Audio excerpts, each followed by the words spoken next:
ತುಂಗಭದ್ರಾ ಜಲಾಶಯಕ್ಕೆ ಒಳಹರಿವಿನ ಪ್ರಮಾಣ ಹೆಚ್ಚಾಗಿದೆ. ನಿರಂತರ ಮಳೆಯಾದ ಪರಿಣಾಮ ತುಂಗಭದ್ರಾ ಜಲಾಶಯದಲ್ಲಿ ನೀರಿನ ಪ್ರಮಾಣ ಕೂಡ ಹೆಚ್ಚಾಗಿದೆ. 1 ಲಕ್ಷಕ್ಕೂ ಅಧಿಕ ಕ್ಯೂಸೆಕ್ಸ್ ನೀರು ಒಳಹರಿವಿನ ಪ್ರಮಾಣ ಇದೆ. ಸದ್ಯ ಕಾಲುವೆಗಳಿಗೆ ತುಂಗಭದ್ರಾ ನೀರನ್ನು ಬಿಡುಗಡೆ ಮಾಡಲಾಗಿದೆ. 4,000 ಕ್ಯೂಸೆಕ್ಸ್ನಿಂದ 6,000 ಕ್ಯೂಸೆಕ್ಸ್ ನೀರನ್ನು ನದಿಗೆ ಹರಿಬಿಟ್ಟಿದೆ ಟಿಬಿ ಬೋರ್ಡ್. ಸದ್ಯ ಜಲಾಶಯಕ್ಕೆ 1 ಲಕ್ಷಕ್ಕೂ ಅಧಿಕ ಕ್ಯೂಸೆಕ್ಸ್ ನೀರಿನ ಒಳಹರಿವಿದೆ.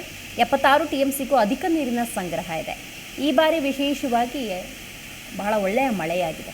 ಜಲಾಶಯಗಳು ಭರ್ತಿಯಾಗಿದ್ದಾವೆ, ನದಿ ಹಳ್ಳ ಕೊಳ್ಳಗಳು ತುಂಬಿ ಹರಿತಿದ್ದಾವೆ, ಕೆರೆಗಳು ತುಂಬಿದ್ದಾವೆ.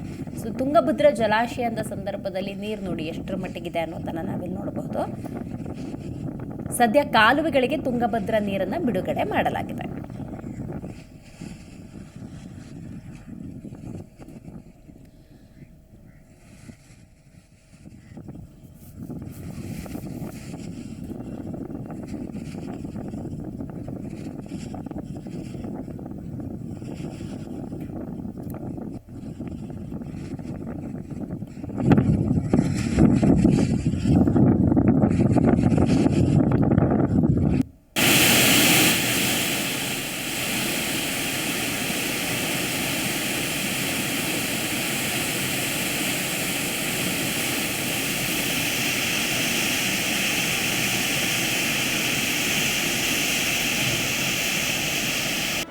ಜಿ ಕನ್ನಡ ನ್ಯೂಸ್ ಈಗ ನಿಮ್ಮ ಮನೆಯಲ್ಲೇ ನೋಡಿ.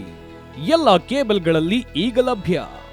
ಸನ್ Direct 292, Jio TV 1334, U Digital 162, City Cable 51, GTPL 17, Abhishek cables 821, Rockline telecommunication 51, Shri Basaveshwara number 60, Vinayaka digital number 53, in digital number 896ರಲ್ಲಿ. ನಿಮ್ಮಿಸ್ತದ ಜಿ ಕನ್ನಡ ನ್ಯೂಸ್ ನೋಡಿ ಆನಂದಿಸಿ.